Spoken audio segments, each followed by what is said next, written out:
c'est parti pour un petit retour dans le passé.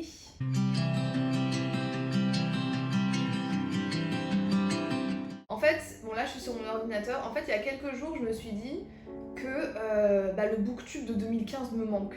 Voilà, pour ceux qui le savent pas, je suis dans le game booktube depuis 2015 et clairement c'était une autre époque. Genre vraiment il y avait un goût différent à booktube et c'était aussi l'époque des tags. Et il y avait un tag que j'aimais bien faire qui s'appelait le Autumn Book Tag, je crois, quelque chose comme ça. Et je me suis dit, c'est quoi? C'est le moment de le faire. Alors j'encourage tous ceux qui ont un blog, un compte Insta ou qui font des vidéos aussi sur Booktube de reprendre ce tag. Parce que moi j'aimais bien regarder les vidéos quoi. Les vidéos tag, je trouvais ça très sympatoche. Et c'est parti. Alors le problème c'est que j'ai pas les questions, donc je vais devoir re-regarder une ancienne vidéo, enfin une vieille vidéo où je fais le tag pour pouvoir avoir accès aux questions. Ce qui fait que je vais devoir me revoir. Oh putain, il y a 4 ans. Ah dur. Le but de la vidéo d'aujourd'hui c'est clairement de faire le tag, c'est pas de faire une vidéo réaction.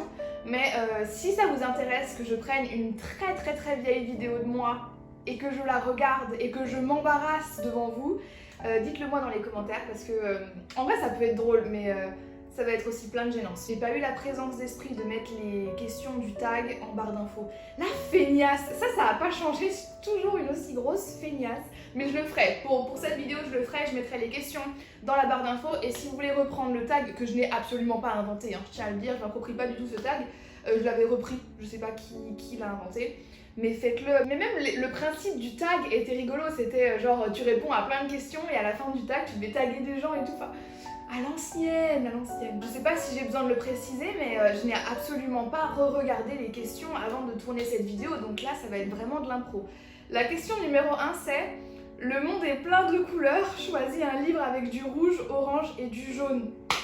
Ah non mais ma sœur, c'est mal barré là. Bah attendez, faut que j'aille regarder dans mes livres. J'ai clairement pas toute ma bibliothèque ici, donc c'est un peu compliqué, mais j'en ai trouvé 2 et en plus ça se prête parfaitement à la saison.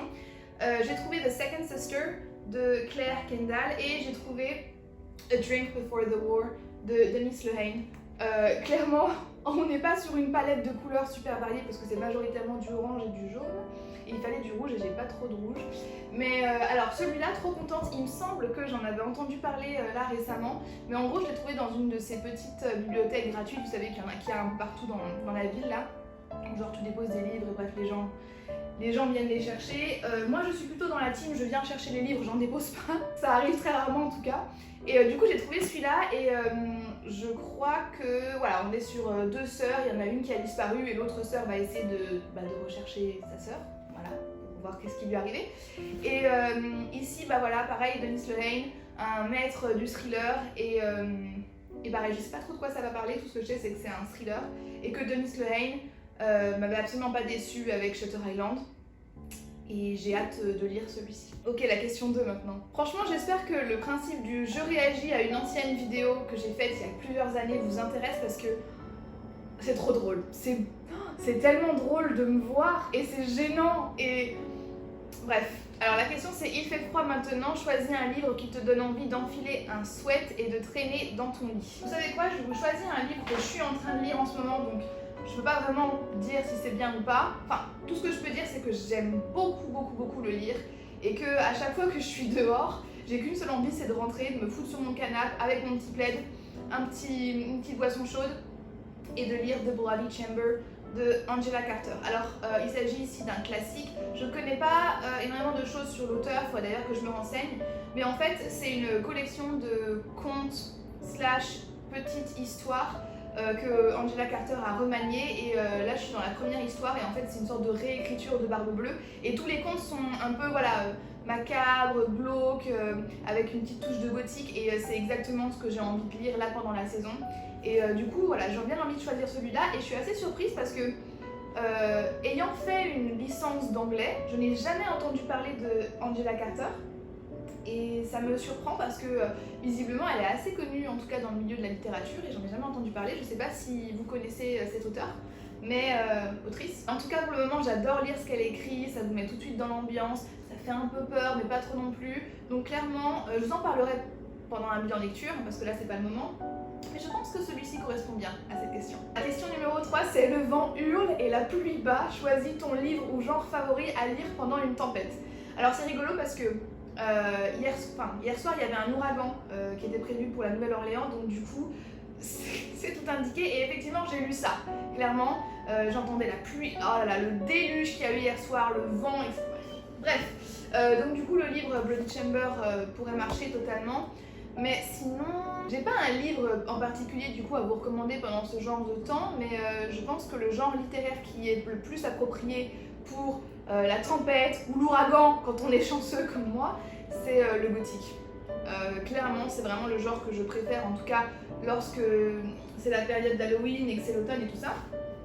Donc tout ce qui est Jane Eyre, tout ce qui est un peu Jane Austen, tout ce qui est Edgar Allan Poe, c'est clairement un genre que j'aime beaucoup. En tout cas, c'est le genre littéraire qui ne me déçoit jamais. Je sais que quand j'ai envie d'avoir une ambiance particulière, vous savez, cette ambiance un peu calfeutrée, noire, mais pas non plus gore, à lire pour l'automne particulièrement, je vais toujours avec le gothique parce que c'est génial. Et alors, le gothique britannique particulièrement, ils étaient vraiment doués. Vraiment. Même si Edgar Allan Poe reste dans mon cœur à jamais, les Britanniques, les Anglais, franchement pour le gothique. La question numéro 4, c'est le personnage avec qui tu aimerais partir. Mais partir où et pour faire quoi? Parce que ça dépend de l'intention et de l'activité qui est prévue. Du coup, pour cette question, j'ai choisi Lady Pirate de Mireille Calmel, le tome 1 dont je vous parlerai bientôt dans un prochain bilan lecture. Et en fait, l'héroïne de ce roman, c'est Mary Jane, qui est basée sur le personnage historique de Mary Red, qui était une des premières femmes pirates, en tout cas une des femmes pirates les plus notoires de l'histoire. Et cette femme est incroyable, c'est une queen. Alors j'aimerais bien partir avec elle parce que de 1, genre badass as fuck. Je sais que si jamais on a un problème, la meuf saura gérer le problème. Et ensuite j'aime bien le fait qu'elle s'assume. Alors je vous en parlerai, mais c'est pas un livre qui est parfait, hein, mais j'aime bien que c'est une meuf qui assume, en fait, qui assume ses pulsions, qui assume ses envies, qui décide de faire quelque chose qu'elle a vraiment envie de faire malgré les interdictions, malgré les restrictions concernant les femmes, surtout à cette époque. J'ai très peur des fonds marins, mais ça me plairait quand même d'avoir une aventure avec elle parce qu'elle est incroyable et qu'elle donne vraiment envie de prendre des risques. Et c'est de ce genre de personne dont j'ai envie de m'entourer dans ma vie, clairement. Donc, Mary Red, come with me pour une aventure finalement. La question numéro 5 cherche la gênance. Elle veut nous mettre mal à l'aise. C'est le temps devient froid, il est temps de se couvrir.